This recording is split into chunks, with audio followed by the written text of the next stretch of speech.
Emily Maitlis on BBC, and it sort of showed the general public that Prince Andrew's not very bright. The moment Charlotte Briggs sat down and spoke about her time in service to Prince Andrew, Duke of York, the image she painted was far from the fairy tale many imagine when they think of palace work. It began with the teddy bears. As soon as I got the job, I was told about the teddies, and it was drilled into me how he wanted them, she recalled of the time in the 1990s she worked at Buckingham Palace. The bears, a collection of 72 stuffed animals, many dressed like sailors and arranged with the precision of art installation, were his by right and by routine. According to Briggs, her first task was learning how to stand each one in size order, largest at the back and smaller ones in front, and each had a prescribed place by bedtime. Before we start, smash the like and subscribe buttons for more updates. That seemingly whimsical detail is the gateway to a much richer, deeper portrait of what life was like inside the walls of service. Briggs, then 21 and fresh from domestic employment, found herself in an elevated and peculiar role. Maid to a royal whose private habits were little known to the public, and whose temperament could shift with little warning. The teddy bear arrangement was not a cute anecdote, but a protocol. She underwent training for it, she said, one full day dedicated solely to mastering their placement. In her telling, the job oscillated between the mundane and the absurd. She spoke about the door to his office, heavy curtains, and an incident she described as deeply humiliating. Having to run up 4 flights of stairs to draw closed a pair of curtains that he believed were not secured properly. When a small gap remained and she returned to report, the rebuke was sharp. "Can't you F*** G do anything right?" she quoted him as saying. It was a moment that crystallized for her the real nature of service at that tier. Not simply housekeeping, but constant vigilance, anticipation, and the fear of misstep. Briggs told how, after the incident, she cried. She described feeling small, off balance, and entirely in the wrong world. Over time, Briggs's memories painted a portrait of Prince Andrew as demanding and ritualistic, whereas other members of the royal family might have welcomed a more relaxed approach from their staff. She contrasted his behavior with that of his father, Prince Philip, Duke of Edinburgh, who she described as so nice and gentlemanly, and his brothers, none anything like him. For her, working for Andrew magnified the gulf between appearance and reality, the public face of courtesy and protocol, and the behind-the-scenes world of expectation and unease. The teddy bears themselves became a symbol of that divide. On one hand, they held a touch of childhood innocence, a semblance of softness. On the other, their meticulous arrangement, the training, the daily reorderings told a different story, of control, of visibility, and of obedience. Briggs said that even if you thought you had done the arrangement right, it might still be judged. One bear out of place and the calm would crack. The task stood out as absurd to her, but the consequences were not. It was during these moments she realized that service at that level was not about professionalism alone. It was about mastering invisible rules and surviving unspoken expectations. Briggs described the wall-papered entrance halls, the thick carpets, the polished wood that reflected her own young face as she carried tea trays, folded laundry, and closed heavy wooden doors. She recalled the hush of the palace corridors, where footsteps echoed and doors glided shut without sound. But within the hush there were undercurrents, a sense that someone was always watching, always judging, not just the physical tasks, but your very presence. The mouse-quiet reverence that is often romanticized in popular culture was in her experience underpinned by a fragile power dynamic, the servant perpetually grateful, the master impervious. It was a world in which mistakes were magnified. A missed stitch, a half-closed shutter, a misplaced stuffed toy. They didn't simply inconvenience, they threatened to provoke. Briggs said she learned quickly that asking questions was perilous. Better to anticipate everything. But anticipating everything meant living in a state of alert, of constant readiness. She said that sometimes she would wake at night worrying she had left something undone. Her home became the palace in her dreams. She would replay the arrangement of the teddies, the angle of the curtains, the tilt of the cushion. She worked long hours, unsung and unseen, and in the still hours when the palace lights dimmed, the pressure remained. Yet, Amid the drudgery and tension, there were moments of surreal absurdity that made the job stick in her mind. One day, she was bitten by the Duke's Norfolk Terrier in 1996. She expected a word, a reprimand, an apology perhaps, but he laughed. According to her, he was not bothered. She said the incident left her shaken. It wasn't simply the pain, but the dismissal of it, the lack of empathy that magnified the oddness of the situation. In her telling, that moment symbolized the divide between the aristocratic world and everyday decency. Briggs also spoke of the bear arrangement training with a mixture of bemusement and bitterness. She said she once spent half an hour arranging the collection, stacking them in an unused fireplace, smaller ones on top in perfect order. The routine was so particular that not arriving early could mean your day started wrong before the kettle had boiled. And when those 72 bears sat in their places, after rearrangement at night too, she always felt the weight of their stillness, their silence as though they were observers. Their plush faces formed a line watching, and she, the young maid, moved among them, ensuring the display was perfect. It was a bizarre and sobering exercise in servitude. Her recollections did not shy away from revealing the toll it took on her sense of self. She said that working for Prince Andrew meant losing one's own time, one's own rhythm. There was no off switch. When he came home, service switched on. When he slept, someone still sorted his room. The border between work and life blurred. She talked of how weekends didn't feel like weekends, of how even a small annual leave request might be glanced at askance and turned into a question of loyalty. Are you really needed here? The sense of being dispensable yet indispensable weighed heavily. Young and inexperienced, she said she learned that in that palace service you were not a caretaker, but a caretaker of expectations. It was not just the material tasks that stuck with Briggs, it was the emotional atmosphere. She described the corridors as hushed but heavy. Colleagues spoke softly, smiled politely, and left quickly. She said that for all the grandeur around her, there was an undercurrent of caution. Don't speak unless spoken to, don't make eye contact if you're unsure, don't laugh loudly. Mistakes were hidden rather than corrected publicly, but the tension lingered in the air. She said she learned to scrunch up inside her uniform, to shrink so as not to disrupt the palace's surface.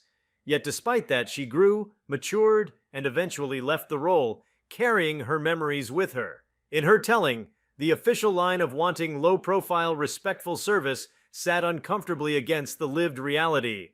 She said her employer's public persona, the handsome duke, the decorated soldier, the man of charities, was in sharp contrast with the behavior she witnessed behind closed doors.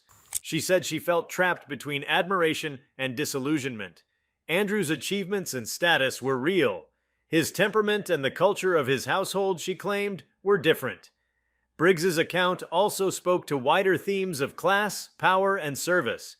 She came from a young working-class background and found herself inside one of Britain's most historic institutions. She carried ambition, hope, and respect for the opportunity, but she said she encountered an institution that valued opacity, compliance, and discretion above all. She spoke of the palace code, the unspoken rules that govern everything from socks to curtsies, and how they can impose a psychological burden. The gowns and columns, the glitter and ceremony, she said, are only the visible shell. The invisible structure beneath sorts you into your place. Yet despite everything, Briggs said she held no regret for speaking out. She told interviewers that she believes voices from inside these worlds need to be heard. She said that for years she kept quiet, worked, and then moved on. But when she looked back, she saw that what she had experienced illuminated something. That service sometimes means sacrificing your own dignity for someone else's comfort and order. She said she wasn't driven by bitterness, but by the need for truth. Horrible man, she said of Prince Andrew. Yes, but more than that, an institution that accepted his behavior, that required it, and that allowed it to continue. Her story challenges the romanticized view of palace service. It reveals that the corridor past the gold leaf ceilings may be lined with tension, that the cushions on the chairs may hide a history of unease. Briggs's time there reminds us that behind the ceremonial pomp lies constant negotiation of labor, identity, dignity, and power. She moved from arranging bears to arranging her own self-worth.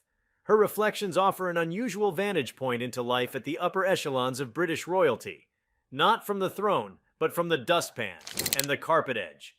In describing her daily routine, Briggs revealed specific moments: waking early to ensure tea was ready, checking that every tassel on the cushions matched its counterpart, that the curtains were drawn evenly, that the two mahogany chairs at his bedside had the right bears resting on them. She spoke of how other staff referred to the bear lady, and how some laughed behind gloved hands, but she knew it was no joke to the person whose moods bent the household. She learnt the vocabulary of service, the shift of shoulders in a corridor, the micro-glances at one's watch, the tightening of silence when someone else messed up. She became adept at invisibility.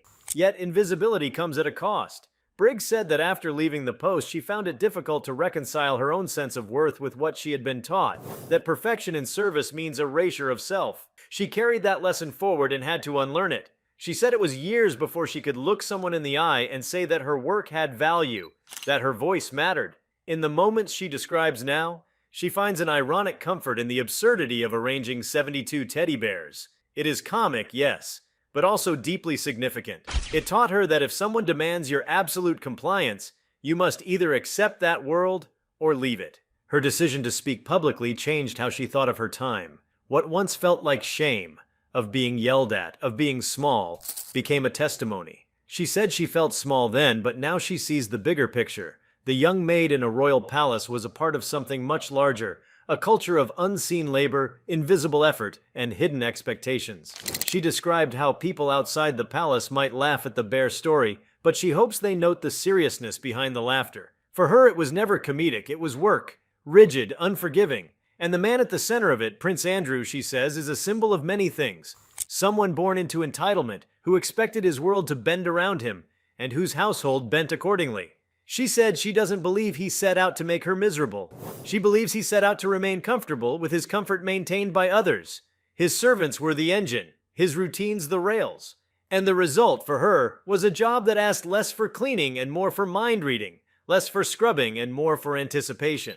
She learned that you have to predict not only the need but the response, that you must be perfect, not only in action, but in invisibility. Looking back, Briggs said that the job taught her resilience. She said she grew thick-skinned, observant, and quiet, but also that she recognized the value of speaking. She believes that such stories matter not because they disparage royalty, but because they humanize labor, clarify power, and expose what is often hidden behind curtains, polished floors, and hush. She hopes that others in service roles know they are not invisible, that their experiences count. She hopes the next generation doesn't think the uniforms and the grandeur negate their humanity. In her account, the little things mattered the most. The alignment of a teacup with the saucer, the angle of the bedspread, the cycle of laundry before dawn. Those became the metrics by which her work, and by extension her value, was judged. And she said that the bigger things lurked behind those. How you stood, how you didn't stand out, how you smoothed away trouble before anyone noticed. In that palace, she wasn't just a maid, she was a mechanism for a luxury machine. And the teddy bears? They were the most visible part of that machine. They told her everything she needed to know. About order, about compliance, about visibility, and the thin line between service and self-erasure.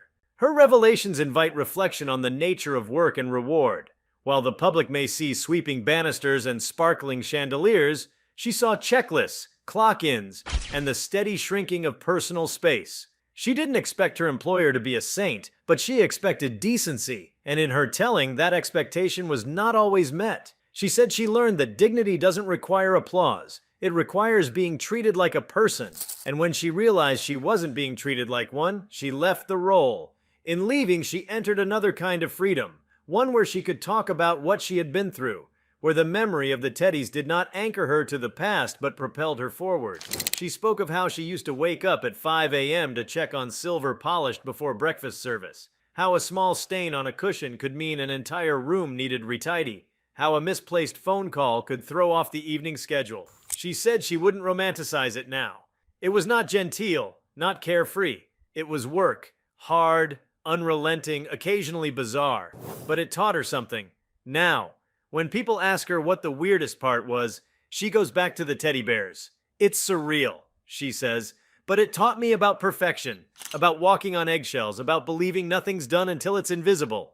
And in that invisible space, she found her own voice. She realizes that service doesn't mean silence. It doesn't mean becoming a shadow. It means doing your job. And if your job is wrong, speaking up. In telling her story, Charlotte Briggs has done more than reminisce. She has reflected. She has connected her past with a broader dialogue about power, service, and dignity. The palace walls remain tall. The teddies still sit somewhere. But the young maid who once arranged them is no longer mute. She stands, she speaks, and she reminds us that behind every polished surface there is a person. And that person matters. Continuing the story when Charlotte Briggs recounts her service for Prince Andrew, Duke of York, what emerges is more than a series of odd anecdotes. It is a portrait of the hidden expectations and micro-rituals that define life within a royal household. She described not just tasks, but a system of unspoken demands that shaped every moment of her day. She recalled the very first morning after being told the job was hers. She arrived early, dressed in the crisp uniform, the palace corridors hushed and gleaming under the high windows.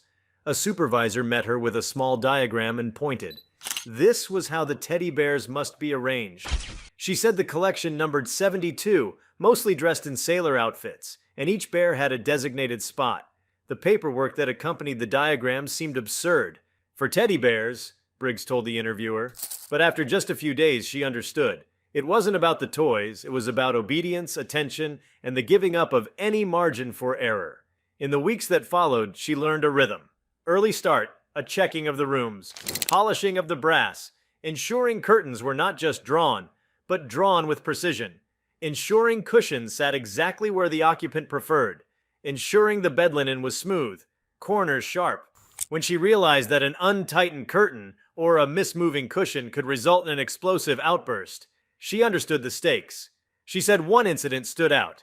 She had to sprint up 4 flights of stairs to close a pair of heavy curtains. The gap left, just a fraction of an inch, was enough to provoke a furious reaction. She quoted the Duke's words, "Can't you F***G do anything right?" Although years later she could recall them with calm, at that moment she cried. For her, the moment crystallized the imbalance. Prestige and service wrapped in tension and fear. Briggs emphasized how the tasks that seemed trivial were in fact charged. Folding laundry became less about cleanliness and more about invisibility. How little attention you drew. How flawlessly you moved. Serving tea wasn't just bringing a pot and cups. Everything had to be aligned. Spoons placed exactly. Sugar and milk where he expected them, even though it was only ever him and his household staff in those early hours. She described how once, after an early breakfast, she caught her reflection in a polished wood panel and realized she looked like a uniform, not a person. That moment reminded her of her place, present but unseen, useful but dispensable. Working in the household of a senior royal meant that time was not entirely yours. Briggs said weekends still felt like work. Even when off duty, you were on, in a way most people cannot fathom. You looked at your watch, wondered whether you'd left something undone, found yourself thinking of cushions and curtains even in your own home. She said the silence of the palace, the hushed footsteps, the gliding doors weighed on her. One misstep, one wrong glance could ripple. And when the Duke returned, the house switched into his mode. Everything paused until he was satisfied, including you. By the time she had been in the role several months, Briggs said she felt she had changed. She spoke more softly, moved more slowly, paused in corridors rather than hurrying, reduced her own voice so as not to disturb. She said, "I grew courteous, but not because I felt like it, because I had to." She recalled how staff referred to each other with codes rather than names in the presence of the royal. One colleague would alter her gait so that her heels didn't click. Another would never laugh aloud. Over time, she realized that self-erasure wasn't just encouraged, it was required. What surprised Briggs most wasn't simply the demands, but the casualness with which they were enforced. She spoke of an incident with one of the household dogs, a Norfolk Terrier, she said, that bit her while she was doing morning chores in 1996. She waited for a word of concern, an apology, something, and the Duke laughed. He was not bothered, she said. She added, "That moment told me a lot about how the house worked. My pain didn't register. What mattered was the order." To her, this wasn't cruelty per se, but the absence of regard, and the implicit message that service meant absorbing whatever came without complaint. Briggs also reflected on the psychological toll. She described feeling unmoored, out of time, out of place. She said that after one shift she came home and didn't speak for hours, drained. She dreamt of polishing trays, aligning the bears, hearing footsteps behind her in hallways. She realized that the work was not just physical, it was mental. The palace taught you to anticipate, to finish tasks before they were asked, to shrink so thoroughly that your mistakes might never be called out, but perhaps even more damagingly, your usefulness would go unseen. The invisibility of success became as weighted as the visibility of failure. In her later reflections, Briggs said that what felt like a privilege at the start became a burden. She had been 21, uncertain of her path, proud of the badge, the uniform, the job at the palace. But over time, she felt she was losing herself in the structure. The palace code, she called it, the unspoken rules of hierarchy, of silence, of perfection. It didn't just apply to the teddies or the cushions, it applied to you. There was seldom space for error, seldom for human softness. You learned to hold yourself small. She described that realization as a kind of awakening. I signed up to take care of someone else's world, but in doing so I abandoned much of my own. When Briggs eventually left, she said it wasn't dramatic. Not a blow-up, not a confrontation, just a steady realization that the job was not sustainable. She moved on, found other work, and spent time rebuilding a sense of identity outside the palace. She said it took years before she could look back on her time and call herself proud of the work. At first, she carried shame, that she cried, that she shrank, that she believed the perfection demanded of her. But in the telling, she found redemption. This wasn't about being scarred. It was about recognizing a culture and surviving it. She said, "You are more than your uniform. Your value is not defined by silent compliance." Briggs also made broader observations about class, treatment, and power. Coming from a working-class background, she entered the palace full of hope and respect. She believed she would be recognized for hard work. Instead, she found an environment where recognition meant invisibility. You are paid for being unnoticed when all goes well, and you are visible only when you slip. She described how the hierarchy of the royal household mirrored older class structures. You learned early that the persons you served were untouchable and you were very much in your place. She said this felt amplified by the grand setting, the gilding, the carved wood, the large windows. The building seemed to tell you, you belong here as helper, not inhabitant. But despite all of this, Briggs said she wouldn't change her experience, at least not wholly. She credited the job with teaching her things: attention to detail, discipline, how to carry yourself, how to work under pressure. She said that the absurdity of arranging 72 teddy bears taught her something deeper. That you matter, not because someone said so, but because you allowed yourself to matter. She said that when service becomes invisible, you will need your own voice. The role gave her skills, but also taught her the cost of forgetting who you are. In speaking publicly, she said she hoped to shift the narrative. For so many years, her kind of work was assumed to be bound to gratitude and silence. But she said she didn't do it for applause. She did it for recognition, of labor, of personhood. She told interviewers she was not looking for pity, just honesty.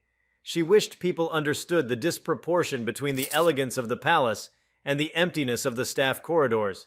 She said that, when you see the crushed duchess's gloves, the polished silver, the immaculately folded napkins, the truth is you are witnessing someone else's comfort built on someone's labor.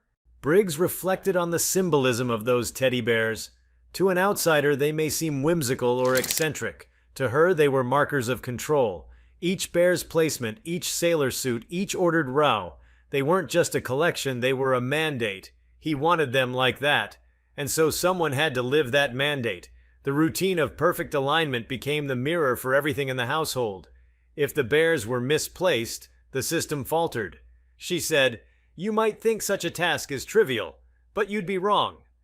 It was pivotal. It taught you that in that house a deviation, however small, would ripple. Her reflections were about transformation. She said that leaving the palace didn't mean leaving the effects behind. For a long time she found it difficult to accept praise or to believe that she had a voice. She remembered how hard she worked and how silent she remained. But over time she came to see that the very fact she speaks now is meaningful. She wants other young people entering service to know their humanity is not optional, their dignity not incidental. She said the grand halls might fade, the crowns might rest untouched, but the person inside the uniform still matters. She hoped that her story wouldn't just be a glimpse into one royal household, but a prompt for wider reflection. She asked, "When we watch royalty, we see monarchy, ceremony, tradition. But what about the domestic world behind the facade? Who arranges the cushions? Who polishes the trays? Who places the bears? And what does that world demand of those who inhabit it?" She proposed that service is not simply about tasks. It's about compliance, visibility, invisibility, expectation, and what you give up. In closing her recollections, she said she now views her younger self with compassion. The 21-year-old maid walking those high corridors is someone she would recognize, and someone she would tell, "You belong. You're not defined by the bears you arrange or the curtains you close. The palace might have said you are small, but you are not." She used the word resilience, not in the sense of triumph over tragedy, but the sense of someone who continued in spite of the rules, the silences, the demands. And she added, "The story isn't just about a disgraced prince or odd domestic routines. It's about work, class, dignity, and the cost of quiet service." Thus, the echo of those days remains not in the muffled footsteps or the polished silver, but in the memory of a young woman who carried trays, folded sheets, drew curtains, and aligned stuffed bears, who looked up, realized what she was doing, and decided she would one day tell it. She reminds us that behind every palace door, every gilded staircase, every cushion plumped at dawn, there is an unseen labor, and that labor is worth noting. Her reflections came in a quiet moment of reckoning. From the first day she walked into palace service for Prince Andrew, Duke of York, young and hopeful, she gradually realized that what she agreed to do was far more than cleaning and tidying. It was about subsuming her own rhythms into a world of relentless precision and invisible labor. Her uniform, bright and crisp, came to feel less like an emblem of aspiration and more like a shield she wore between herself and the expectations that surrounded her. She described how, over time, her morning alarm ceased being simply the start of a shift. It became the start of thinking, not just, "What tasks must I do?" but, "What expectations am I preemptively meeting? What fault might I be judged on before it's even committed?" She recalled how the world outside those palace walls seemed simple in comparison. Ordinary homes don't require golden handles polished at dawn, don't demand the alignment of soft toys into rigid categories, and don't carry the hush of unseen eyes tracking every movement. In that role, she learned the distinction between visible accomplishment and invisible worth. If no one noticed her work, or even more painfully, if someone only noticed when she failed, then confirmation of value became elusive. She said she learned to calibrate her own sense of self to the absence of notice, to the assumption that she would be rewarded with silence when she did well, but singled out when she erred. When she left, the transition was not immediate freedom, but gradual emergence. The uniform came off, but the habit of stepping lightly, speaking softly, shrinking her presence, took longer to shed. She described the early days afterwards as disorienting, being in a space where she could stand and not instantly feel the warp and weft of service around her. It felt strange and uncomfortable to just exist without aligning cushions or polishing brass. It was a gift, and one she had to learn to accept. She told how at first she misread everyday moments, thinking she should apologize for a spilled cup or hover nearby invisible so as not to impose. She gradually taught herself that she was not in a palace, that she wasn't someone's attendant, and that her presence was valid without being polished into submission. In her telling, there is also a reconciliation. She said that what she took from that period is not only fatigue and stress, but also honesty. She learned how power often shows up not as grand speeches or proclamations, but as the tiny insistence, "Those bears must sit like this," that sets the tone for everything else. Power's quiet insistence that someone else learns you and molds you looms larger than the dramatic moments. Her story underscores that subjection isn't always about cruelty. It can be about expectation, normativity, the slow erosion of choice. She said, looking back, "I see a young woman who didn't know the rules, entered willingly, but gradually understood what was being asked of her. And then one day she asked herself, 'Is this what I agreed to?' What she shares now is neither vengeance nor complaint. It's testimony. She said that when the world sees a palace, a prince, a teddy bear collection, all that stuff, it might laugh or shake its head, but misses the human in the uniform. She wants that person seen. She wants that experience named. Because it matters, not just to her, but to the many others who serve in silence, who polish, fold, arrange, anticipate, and in doing so lose track of what they hope to gain. She said, "I learned that dignity doesn't come from being unnoticed. It comes from being acknowledged. It comes from work done with recognition that you are human." Her decision to speak out felt important. She said, "If I can tell this, and someone else hears it and thinks, yes, maybe I deserve not to be invisible, then it has meaning." The palace corridors, the uniform, the bears, they remained surreal to most, but to her they were real daily. They tested her, taught her, diminished and then restored her. And in the restoration she found a voice. She said, "I walk differently now. I speak differently. The expectations I once internalized I now question." She hopes her story encourages others not to shrink into the uniform, not to believe their worth is defined by perfection or invisibility, but to orient toward presence, value, and acknowledgement. If you liked this video, please give it a like and subscribe to our channel. Also, leave your comments below and tell us, what are your thoughts on Prince Andrew's maid revealing her experience? What do you expect next? We want to hear from you. Thank you for watching and see you next time.